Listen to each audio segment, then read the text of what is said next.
So hello everyone, welcome back to our YouTube channel and class. You can say in class. तो आज हम एक और topic के साथ आपके साथ आ गए हैं। जैसे कि आप लोग को पता है कि 12th की बोर्ड की सीरीज शुरू हो चुकी है। You can go to the channel and look around that. आज हम 11th का टॉपिक लेके आए हैं and sorry for delay video. बहुत टाइम हो गया, 11th की कोई वीडियो नहीं आई थी, but now we come up again with another video of 11th accountancy. And आज हम उनका नेक्स्ट चैप्टर लेके आए हैं, बहुत इंपॉर्टेंट है। और मैं ये गारंटी कर सकता हूँ कि दिस इज अ चैप्टर जिसके बगैर you cannot do accounts. Accounts कर ही नहीं सकते, क्योंकि हमें पता है अकाउंटिंग क्या होती है। Accounts mean doing things in a system, और सिस्टम के लिए कोई भी काम अगर सिस्टम में करना है उसके कुछ ना कुछ रूल्स होते हैं, रूल और रेगुलेशंस होते हैं, सही है। तो बिना रूल और रेगुलेशन के आप लोग सिस्टम में रह सकते हो? नहीं रह सकते। तो सबसे पहले रूल्स और रेगुलेशन का पता होना जरूरी है, बिल्कुल है। तो आज हम अकाउंट्स के रूल्स और रेगुलेशन की बात करेंगे, कॉन्सेप्ट एंड कन्वेंशन की बात करेंगे। चैप्टर का नाम आप लोग को पता लग गया, that is accounting concept and conventions. इसके बिना आप चाहे +1 का अकाउंट्स ले लो, चाहे सीए का अकाउंट्स ले लो, चाहे सीपीए का अकाउंट्स ले लो, कोई भी अकाउंट्स ले लो, you can not do accounts without knowing the concept and convention. इसी में सब कुछ है। इसके अकॉर्डिंगली ही अकाउंट्स प्रिपेयर होते हैं, तो इनकी नॉलेज होना तो जरूरी है ना, है ना। तो आज हम इनको अच्छे से डिटेल में बात करेंगे और सब कुछ डिस्कस करेंगे। चलिए शुरू करें करें चलो जी। तो आपके स्क्रीन के सामने जैसे कि हेडिंग आप लोगों ने पढ़ी ली होगी, that is accounting concept and convention. तो सबसे पहले हम कॉन्सेप्ट्स के बारे में बात करेंगे, convention letter in the video. तो पहले, तो what do you mean by concept? Concept क्या होते हैं? तो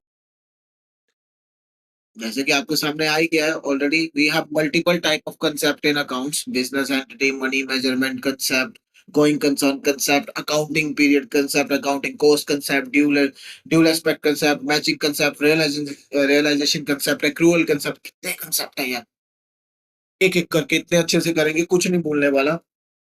शुरू करते हैं। तो सबसे पहले ये जानते हैं, what do you mean by concept? तो कॉन्सेप्ट क्या होता है? कॉन्सेप्ट कुछ भी नहीं है। Concept is just like a principle कि concept define the assumption on the basis of which financial statement of a business entity are prepared। Concepts क्या होते हैं? जिसके बिहाफ पे आप अकाउंट्स बनाते हो, आम भाषा में जिसको इस्तेमाल करके आप अकाउंट्स बनाओगे, जिन रूल्स को इस्तेमाल करके आप अकाउंट्स बनाओगे, दैट इज कॉल्ड कंसेप्ट। कुछ भी नहीं है, पढ़ लो, इंग्लिश में वही लिखा है। Accounting concept define the assumption on the basis of which financial statement of a business entity are prepared। Second भी वही है।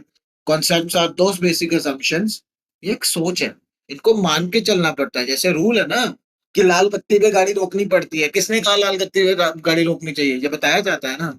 दिस इज अजम्पशन, मान के चलना है, मानना पड़ता है हमें। अगर नहीं रोकोगे तो चालान कटेगा ना, वैसे ही अगर आप इन रूल्स को नहीं मानोगे तो यहाँ पे भी चालान फटेगा। सिंपल सी बात है, प्रॉब्लम आएगी, सही करने में दिक्कत आएगी, ठीक है ना। तो कुछ नहीं है, these are the assumption on the basis of which we prepared accounts। सही। चलो अब एक एक करके कॉन्सेप्ट पढ़ते हैं, मजा आ जाएगा। आज मैं कहता हूँ इतने अच्छे से कॉन्सेप्ट करेंगे ना, देखते जाओ। तो पहला कॉन्सेप्ट हमारे सामने आ गया, बिजनेस एंटिटी कंसेप्ट। तो पहली क्या चीज हमें मान के चलना है?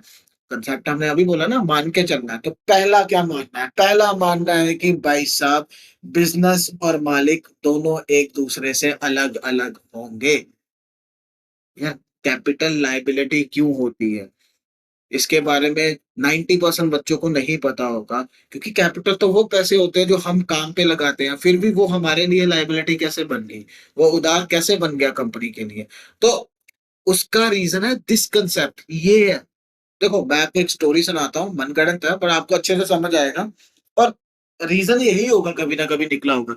सिंपल सी बात है, मान लो आज से 150 साल पहले कोई बंदा था, उसका कोई वाली वारिस नहीं था, ठीक है। तो उसकी कंपनी में 200-300 बंदा काम करता था, ठीक है। तो 2-3 हजार लगा लो, 20-30 हजार लगा लो, तो उसकी एक दिन अनसर्टेन डेथ होगी। तो हमारे में क्या होता था, बंदा मर गया, शटर बंद, ताला बंद, काम बंद। उस दिन भी यही हुआ, उसकी अनसर्टेन डेथ होगी, आगे कोई है नहीं, काम बंद हो गया। पर उस दिन 2 लाख एम्प्लॉय रातों रात बेरोजगार हो गया। तो वो चले गए कि भाई हमारा कुछ करो भाई, भूखे मर जाएंगे, 2 लाख हम मैम 10-10 हमारे साथ जुड़े हैं, तो 2 करोड़ लोग भूखे मर जाएंगे, 20 लाख लोग। सही है, तो भाई सुप्रीम कोर्ट के जज ने कहा बिल्कुल सही है, सही कह रहा है।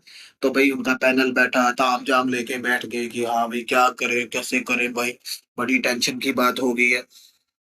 तो भाई एक जाना उठा, कहते ऐसा करो, ऐसा काम करते हैं कि बंदा भी ना मरे और काम भी चल जाए। अच्छा बंदा भी ना मरे, फिर तो सारे हम बिजनेस ही कर लेंगे, अमृत पीने लग पड़े तो।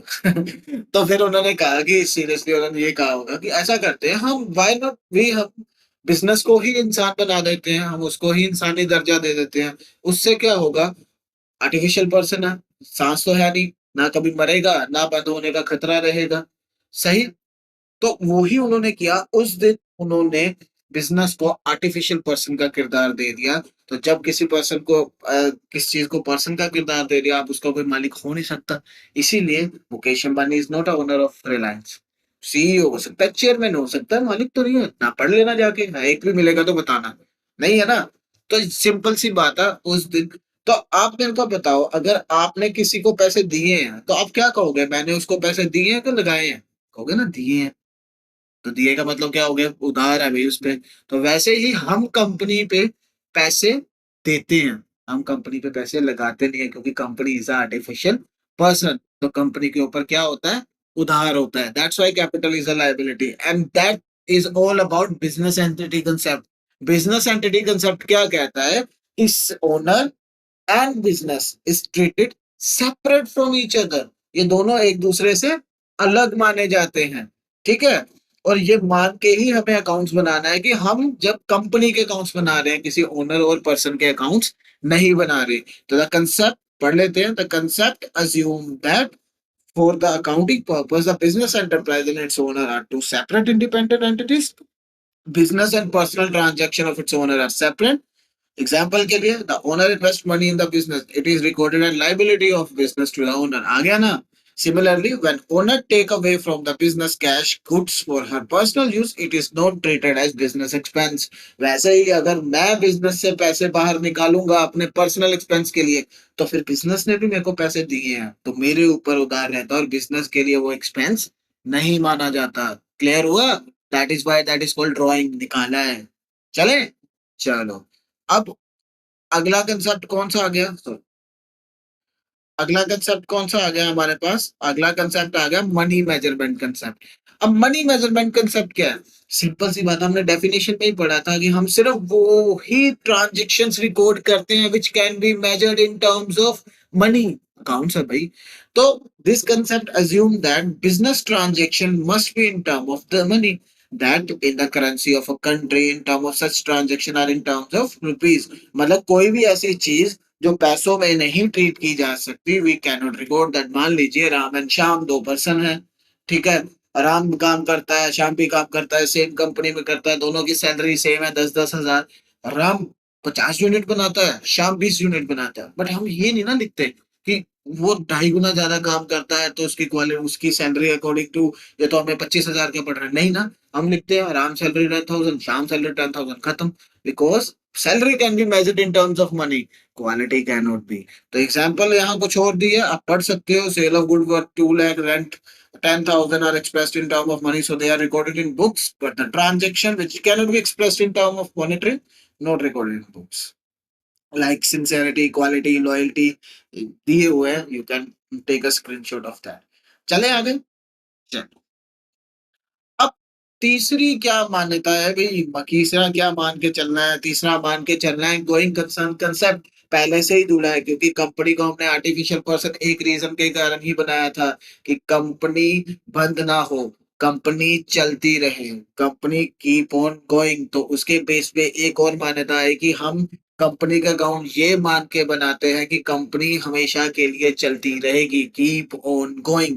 This concept state that business firms, one second, कौन सा होगा ये देखते हैं। Business firms will continue to carry on its activity for an indefinite period of time। Indefinite, हम यही सोच के बनाते हैं कि ये कभी बंद नहीं होने वाला। This It will not be dissolved in the near future. This is an important assumption. तो ये मान्यता है, सब कनेक्टेड है। ठीक है, समझ आया? पहला था अलग मानते हैं, ठीक है। उसके बाद हमने क्या पढ़ा था? मनी मेजरमेंट, सिर्फ पैसों वाली चीजें रिकॉर्ड करते हैं। तीसरा हमने पढ़ा it's a going concern concept, सिर्फ हम यही मान के चलते हैं company will keep on going, कभी नहीं मरेगी, क्योंकि इसीलिए तो बनाया है। ठीक है। अब अगला कंसेप्ट क्या आ गया? That is accounting period concept. Obvious सी बात है भाई, जब हमने उसकी लाइफ ही इंडेफिनाइट कर दी तो भाई हिसाब कैसे करेंगे? हिसाब तो लास्ट में होता है, हमेशा लास्ट में होता है, लास्ट तारीख को होता है। जब उसकी लास्ट तारीख ही नहीं है तो हिसाब क्या करोगे? हमने तो उसकी लाइफ ही अनलिमिटेड कर दी। तो जैसे इंसान की लाइफ, हमारी लाइफ पता नहीं होता, 5 साल, 50 साल, 100 साल, तो हम कैसे एज्यूम करते हैं हमारी लाइफ के? बर्थडे मानते हैं ना, हर साल केक काटते हैं, फू फू करके काटते हो ना, क्यों काटते हो? ताकि पता लगे मैं इतने साल का हो गया। फिर आप फर्स्ट सेकंड थर्ड फोर्थ करते हो, थर्ड क्लास फोर्थ क्लास, क्यों क्लासेस साल साल की क्यों होती है? सो दैट आप एक एक साल में ये जानो मैंने थर्ड में कैसा परफॉर्म किया था, फोर्थ में मैंने बेटर किया है कि पीछे वाले से बुरा हो, फिफ्थ सिक्स, तो you can compare your studies one year with another year. वैसे ही आप अपने करियर को भी करते हो, सही है ना? कि पहले साल इतना कमाता था, फिफ्थ ईयर इतना हो गया, सेकंड ईयर इतना हो गया।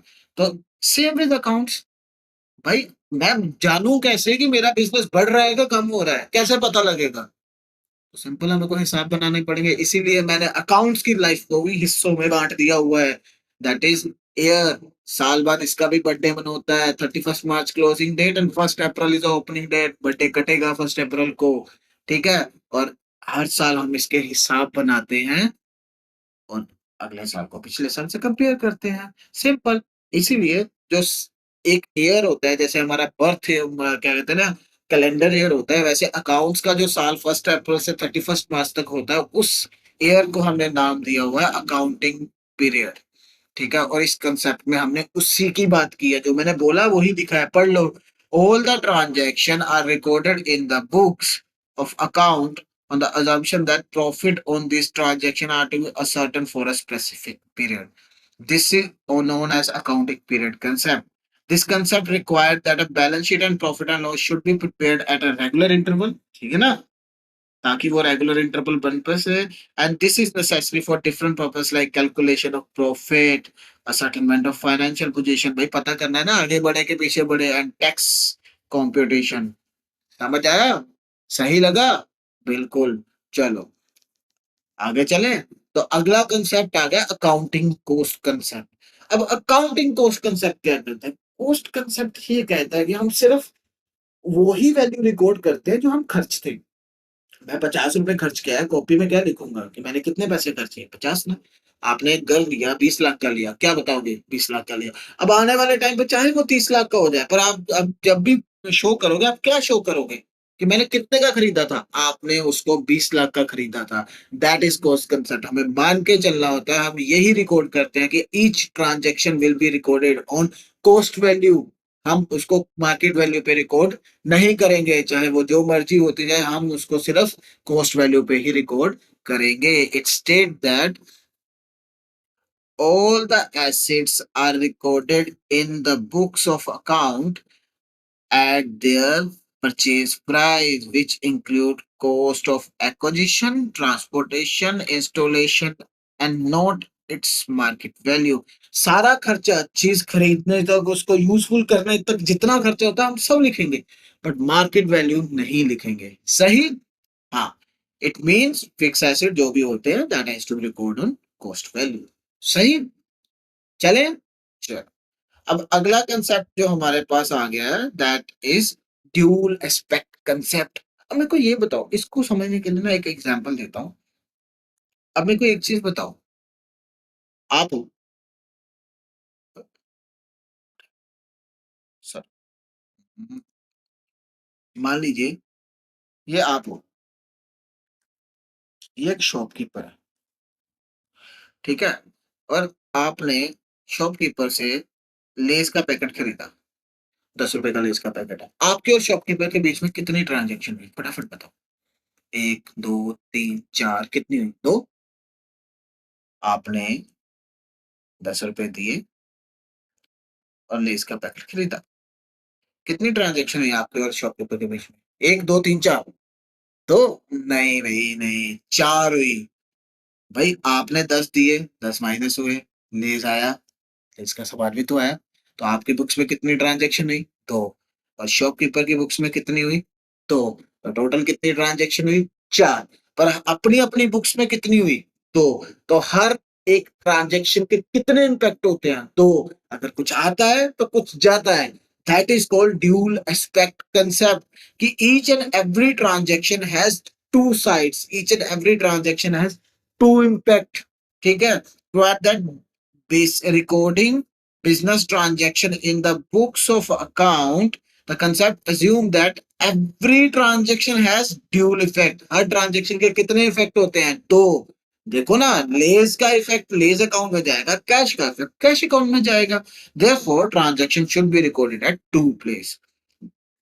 इसीलिए क्योंकि जब आप दोनों साइड रिकॉर्ड करते हो प्लस और माइनस, इसीलिए आपकी बैलेंस शीट हमेशा क्या आती है? इक्वल आती है। बिकॉज 10 अगर प्लस हुआ तो 10 माइनस भी हुआ है, तो इम्पैक्ट क्या हुआ? जीरो। अब प्रॉफिट का क्या हुआ, उसकी बात हम अगले वीडियो में करेंगे, जब हम उस कॉन्सेप्ट की बात करेंगे कि ये इक्वल कैसा आता है, बढ़ेगा कैसे। अगर जीरो इम्पैक्ट आएगा तो बराबर ही रहेगा, बढ़ेंगे कैसे, उसकी बात हम आगे करेंगे। बट यहां तक रखिए कि हर ट्रांजैक्शन के दो इम्पैक्ट होते हैं। सही, चले। चल, आगे आ गया मैचिंग कंसेप्ट। अब मैचिंग कंसेप्ट का मतलब क्या होता है? मैचिंग कंसेप्ट का मतलब होता है कि आपके रेवेन्यू और एक्सपेंसेस जो है वो एक ही साल के होने चाहिए, और जब आप उनको मैच करो तो आपको पता लगेगा आपको प्रॉफिट या लॉस कितना हुआ। सही है ना? एक ही साल की इनकम और एक ही साल के एक्सपेंसेस लेते हैं, ताकि हम उनको कंपेयर करके ये पता लग सके कि इस साल में हमने कितना प्रॉफिट और लॉस लिया। एग्जाम्पल के लिए, मान लो आपको मम्मी ने 50 रुपए दिए, जा बेटा क्या लेके आ, वेजिटेबल्स लेके आ। आप गए मार्केट में, आपने मार्केट से वेजिटेबल ली और आपने खर्चा किया 30 रुपए, तो बैलेंस कितना बच गया भाई? 20। तो अब मेरे को ये बताओ, घर आके मम्मी को क्या कहोगे? मम्मी ये लो सब्जियां ओनली, क्या ये पूरा हिसाब है? नहीं। क्या कहोगे? मम्मी ये लो 30 रुपए की सब्जी और दो 20 रुपए क्या बैलेंस। तो आपने क्या बताया कि मम्मी 50 दिए थे, 30 का खर्चा हुआ, 20 बच गए। तो जब तक आपकी दोनों साइड बराबर नहीं हो जाती, आपने 50 की इनकमिंग और 50 की आउटगोइंग नहीं इक्वल की, तब तक हम मैच नहीं माना जाएगा, तब तक पूरा हिसाब नहीं माना जाएगा। Same with the accounts. Accounts में भी हम पूरे साल की इनकम्स लिखते हैं, और इनकम के सामने जब हम फिर एक्सपेंसेस लिखते हैं, तो एट लास्ट हमें ये पता लगता है कि भाई प्रॉफिट हुआ कि लॉस हुआ। और जब अपना हिसाब मैच हो जाता है, that is called matching concept. ठीक। So once the revenue is realized, the next step is to allocate it to the relevant accounting period. This can be done with the help of accrual concept. ये हम आगे बात करेंगे। If the revenue is much more than the expense, it is called profit। चले, चल, आगे हमारा आ गया रियलाइजेशन कंसेप्ट। अब रियलाइजेशन कंसेप्ट क्या है, इसको मैं ज्यादा नहीं बोलूंगा, पर 2 मिनट में खत्म करूंगा। रियलाइजेशन कंसेप्ट का मतलब है, once the transaction is realized, you are eligible to receive the cash, you have to record in the books of account। ठीक है, क्या कह लो कि दिस कंसेप्ट क्या कहता है कि any business transaction should be included in the accounting record only when it is realised. जब आप पैसे लेने के हकदार हो जाते हो, you have to record it in the books of account. मान लीजिए आपने किसी को 100 रुपए का सामान बेचा, उसने आपको पैसे नहीं दिए, बट जिस जब आपने उसको सामान बेचा, आप उसी समय हकदार हो गए थे पैसे लेने के, हो गए थे। हाँ, तो आपको वो ट्रांजैक्शन उसी समय रिकॉर्ड करनी है। You are eligible to realise that amount at particular time. तो यही उन्होंने लिखा है कि selling goods is realisation, receiving order is not. In other word it can be said revenue is said to have been realised when cash has been received, और right to receive cash on sale of good. जब आपका हक बन जाता है, you have to be both have been created. Order मिला है इसका नहीं, जब आप पैसे लेने के हकदार बन जाओगे, ठीक है, you have to record it. ये मान के चलना पड़ता है, नहीं तो सिंपल सी बात है, आगे पीछे हो जाता है। एग्जांपल के लिए ले लो, Bansal goods sold for 1 lakh for cash in 2006 and the goods have been delivered during the same year. तो हमें बंसल के गुड्स को रिकॉर्ड उसी समय करना पड़ेगा जब हमने उसको डिलीवर कर दिया। सही। आगे आ गया एक्रूवल कंसेप्ट। एक्रूअल कंसेप्ट का मतलब ये होता है कि whether you receive money or not, whether you receive money or not, whether you paid money or not, चाहे आपको पैसे मिले हैं या नहीं मिले जब ट्रांजेक्शन हुई है, चाहे आपने पैसे दिए हैं या नहीं दिए जब ट्रांजेक्शन हुई, you have to record in the books of account on the spot. या तो कैश बेसिस पे होगा या क्रेडिट बेसिस पे होगा, पर रिकॉर्ड तभी होगा जब ट्रांजेक्शन हो गई है, यही लिखा है। ठीक है, तो कैश इज रिसीव्ड और not, expenses are recognized when they become payable, though cash is paid or not. Both the transaction will be recorded in accounting period to which they relate. जिस साल हुआ है उसी साल लिखेंगे, चाहे पैसे दिए नहीं दिए, लिए नहीं लिए, you have to record it, यही लिखा है। एक्रूअल का मतलब ही यही है कि cash and credit both will be recorded. चले, चलो जी, आगे आपके लो, दैट्स ऑल अबाउट कॉन्सेप्ट्स। तो हमने कॉन्सेप्ट सारे पढ़ लिए। ठीक है, अगर फिर भी कोई डाउट रहा होगा तो एक बार बता दीजिएगा। एंड आगे हमारे आगे कन्वेंशंस। अब चार कन्वेंशन है हमारे पास, that is consistency, full disclosure, materiality and conservatism. तो पहले बात करते हैं कन्वेंशन क्या होता है। कन्वेंशन कुछ नहीं है, it's a common practice which is world wide applicable. ये एक ऐसी प्रैक्टिस है जो कि वर्ल्ड वाइड एप्लीकेबल है। ठीक है, convention denote custom or tradition or uses which are in use since long. To be clear, these are nothing but unwritten laws. ये वो है जो लिखा नहीं गया पर मानते सारे। एग्जाम्पल के लिए बयाना दे दो अगर आप किसी जमीन खरीदने का, तो वो सौदा कैंसिल होगा तो उसको डबल पैसे वापस करने पड़ते हैं, लिखा थोड़ा ना होता किसी को। पर जिसने बयाना लिया होता है उसको पता होता है ना, अगर मैं कैंसिल करूंगा मेरे को डबल पैसे देने पड़ेंगे। वो रूल क्या है, अनरिटन बुक, कि हमने लिखा नहीं हुआ पर मानना सबको होता है। वैसे ही कुछ कॉन्सेप्ट ऐसे हैं जो लिखे नहीं हुए बट मानने सबको पड़ते हैं, that is called accounting conventions. ठीक है, तो इसमें पहला आ जाता है कंसिस्टेंसी। भाई सिंपल सी बात है, if you want to compare first year result with the second year, you have to consistent with your recording. Obviously बात है, आपको थर्ड ग्रेड में मिले थे ग्रेडिंग के हिसाब से मार्क्स, फोर्थ ग्रेड में मिले परसेंटेज के हिसाब से मार्क्स। अब कैसे बता पाओगे मैं कितना इंप्रूव हुआ कितना नहीं। एक में ग्रेडिंग मिल रही है ABCD, एक में परसेंटेज मिल रहा है 75 85 95। तो यू कैन नॉट कंपेयर, कर तो सकते हो बट वैसे प्रॉपर कंपैरिजन हो पाओगे नहीं हो पाएगी। क्यों? क्योंकि कंसिस्टेंसी नहीं है मार्क्स देने की, एक में ग्रेडिंग हो रही है एक में परसेंटेज। वैसे ही अकाउंट्स में भी जिन रूल्स को, जिन रेगुलेशन को आपने एक्सेप्ट किया है, जैसे डेप्रिसिएशन के लिए जो मेथड्स एक्सेप्ट किए हैं, जो भी मेथड्स आप के अकॉर्डिंगली अकाउंट्स बना रहे हो, आपको एक बार अप्लाई कर दो। यू हैव टू बी, इसको लॉन्ग टर्म के लिए यूज करते रहना है। ठीक है, ये नहीं है कि अगले साल चेंज करता हो। You cannot compare the value positions of the company if you are changing the method again and again.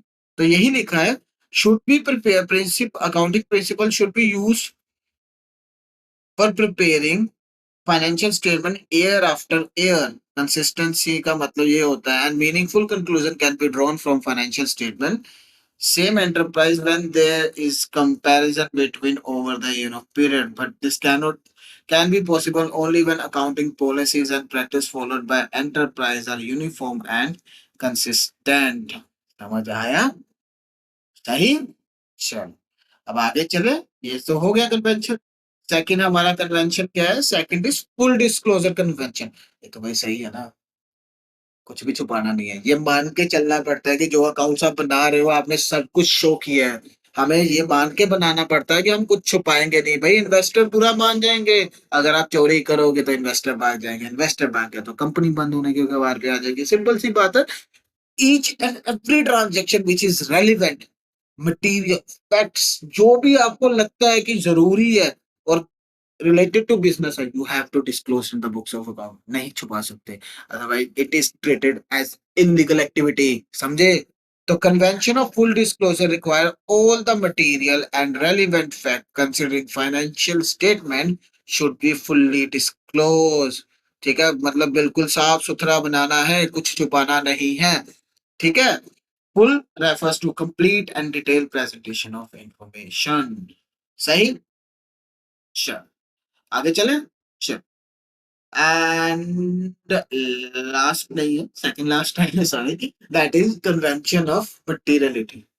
Convention of materiality क्या कहते हैं? कन्वेंशन ऑफ मटेरियलिटी कहते हैं एनी इंफॉर्मेशन, मैं मानता हूं that is not transaction but any information which you think is important two important for the investors. कोई भी ऐसी इंफॉर्मेशन जो हुई नहीं है but still it is important for the investors, या फिर जो भी लोगों ने आपकी कंपनी में ट्रस्ट किया है, you have to show in books of account. Example के लिए मान लो company is deciding to buy 100 crore of project, 100 crore लगाना चाहती है, तो आपको लगता है कि इन्वेस्टर की जो इन्वेस्टमेंट है इससे उसकी इन्वेस्टमेंट पे फर्क पड़ेगा?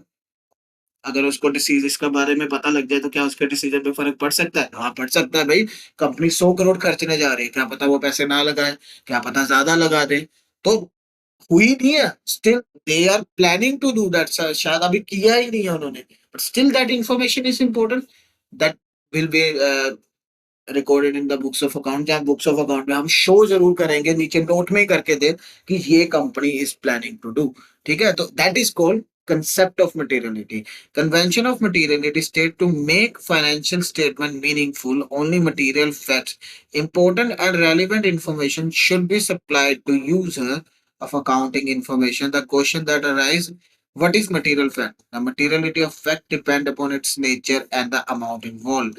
Material fact means the information of which will influence the decision of its users. आ गया जी, जो उनके डिसीजन को इम्पैक्ट कर सके, सिर्फ वो इंफॉर्मेशन देनी है, जैसे मैंने आपको एग्जांपल। चलो, तो last but not the least, that is concept conventions of conservatism. Conservatism का मतलब होता है always ready for all type of expenses, never think about profit. Business का पहला सोल, ये तो पढ़ने की भी जरूरत नहीं है, खर्चों के लिए तैयार हो, प्रॉफिट के बारे में नहीं सोचना है। ये कामयाबी की निशानी है, बुजुर्ग कह के ये वो इंग्लिश में लिख रहे हैं। आपको हमेशा खर्चों के लिए तैयार रहना होता है, प्रॉफिट्स के लिए नहीं। प्रॉफिट आ जाए तो बोनस मान लो, अदरवाइज इसमें यही लाइन लिखनी है, always ready for every type of expenses and losses, never think about profits. Anticipation conservatism is based on the principle that anticipate no profit but provide for all possible losses. That's it. The main objective of the second point पढ़ रहा हूँ. The main objective of this convention is to show minimum profit. Profit should not be overstated. तो इससे क्या होता है, एक तो आपको डिविडेंड ज्यादा नहीं बढ़ना पड़ेगा, वैसी बात है, प्रॉफिट ज्यादा करोगे, और दूसरा you will always be ready for your losses. ठीक है, तो that's all about concept and convention. एक बार अगर ध्यान से देखें तो हमने चार कन्वेंशन पढ़े। एक तो कन्वेंशन ऑफ कंजर्वेटिज्म, एक हमने पढ़ा कन्वेंशन ऑफ मटीरियलिटी, एक हमने पढ़ा कन्वेंशन ऑफ फुल डिस्क्लोजर, और एक हमने पढ़ा कन्वेंशन ऑफ कंसिस्टेंसी। सबको हमने अच्छे से डिस्कस किया। डाउट रहेगा तो डू कमेंट, हम जरूर उसके ऊपर फिर से बात करेंगे। और कुछ भी लगा हो, थोड़ी लंबी वीडियो बन गया, बट आई थॉट सो कि एग्जाम्पल से पढ़ना अच्छा था, तो मैंने थोड़ा लंबा बना दिया, कोई इशू नहीं है, मेरे को लगता है आप देख ही लोगे। देन कॉन्सेप्ट की बात करें, हमने एक रोल कंसेप्ट पढ़ाया कि भाई ट्रांजैक्शन रिकॉर्ड करनी है, चाहे पैसे दिए नहीं नहीं दिए, लिए नहीं दिए, बट जब ट्रांजैक्शन होगी you have to record in books of account. Realisation भी मिलता जुलता ही था, बस ये था, यहाँ इसमें सिर्फ रिसीविंग की बात की थी कि आप तभी पैसे लेने के हकदार हो जाते हो once transaction is realised, doesn't matter कि पैसे मिले हैं कि नहीं। फिर मैचिंग कंसेप्ट था, वो हमने अच्छे से किया कि हमारे रेवेन्यू और इनकम एक ही साल के होने चाहिए, so that we can compare and find out the profit और लॉस। देन ड्यूल का तो बताया था, that each transaction has two impact. एक कंपनी, एक पार्टी के लिए दो इम्पैक्ट्स होते हैं, if something is going out then something is also incoming, तो we have to record both. Then accounting cost concept state that all assets are recorded in the books of account at the purchase, या फिर कह लो कि हम सिर्फ post पे ही पहली चीजें रिकॉर्ड करते हैं, जितना खर्चा हुआ। अकाउंटिंग पीरियड कंसेप्ट, लाइफ को बांटा हुआ है, कोई कंसर्न अनलिमिटेड लाइफ है। मनी मेजरमेंट सिर्फ वही बेस्ट चीज रिकॉर्ड करते हैं which can be express in terms of money. And business entity को तो हमने बड़े अच्छे से एक्सप्रेस किया, अब सुन लेना अच्छे से। That's all about your concept and convention, accounting concept and convention. I hope आप लोगों को वीडियो अच्छी लगे। लंबी हो गई है तो सॉरी फॉर दैट, बट मेरे को था कि आपको अच्छे से एक्सप्लेन करूं, हर चीज बताऊं। अगर आप चाहते हो कि इसकी शॉर्ट वीडियो बनाऊं तो मैं जरूर बना दूंगा।